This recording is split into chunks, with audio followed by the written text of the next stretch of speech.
peran fungsi kabak ya, kepala bagian ya, SDA dan ekonomi ini apa sebenarnya, Bang? Terima kasih Bapak Taufik. Jadi sesuai peraturan Bupati nomor 68 tahun 2022 tentang tugas pokok dan fungsi sekretariat daerah, di mana salah satu unit organisasi di sekretariat daerah adalah bagian perekonomian dan sumber daya alam. Jadi saya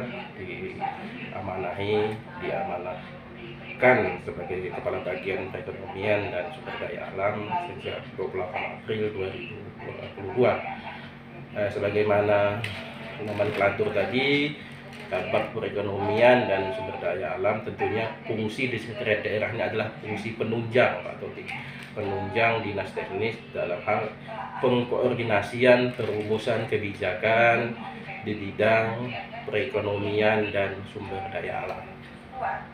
Jadi itu tugas pokok dan fungsi kami di sekretariat daerah. Mungkin itu, Pak Taufik. Nah, sedikit Bang, terkait dengan sumber daya alam ini berbicara, apakah termasuk juga kepada informasi pusat ke daerah, provinsi ke daerah dalam sistem informasi terkait perizinan-perizinan? Maksudnya lebih spesifik apa, Pak? Pertambangan atau apa? Pertambangan. Ya, kalau pertambangan begini Pak Topik, kami memang bagi salah satu tupoksi kami adalah di bidang sumber daya alam, fungsi pengkoordinasian perumusan kebijakan. Artinya perumusan kebijakan ini kan dari pemerintah pusat, pemerintah provinsi sampai juga ke daerah.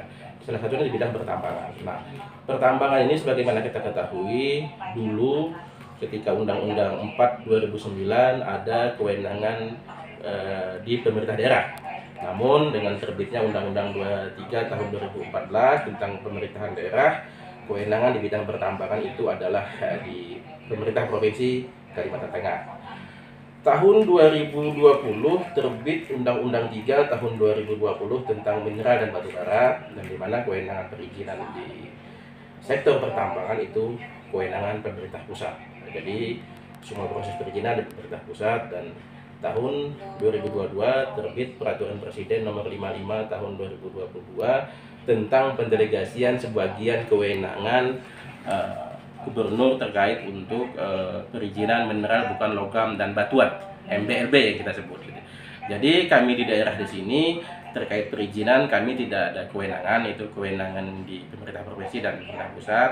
Namun fungsi kami adalah fungsi pengkoordinasian perumusan kebijakan di bidang pertambangan. Tentunya yang mana menjadi kewenangan kami di pengawasan, misalnya di pengawasan pertambangan yang misalnya di kawasan APL pertambangan itu ya kami membuat di jalan misalnya kami membuat surat edaran segala macam misalnya seperti itu. Tapi pemerintah daerah sudah tupoksinya misalnya jalan, dari sempadan jalan, informasi itu di pemerintah daerah tentunya. Tapi kalau perizinan itu memang di pemerintah pusat dan di pemerintah provinsi, Pak. Oke.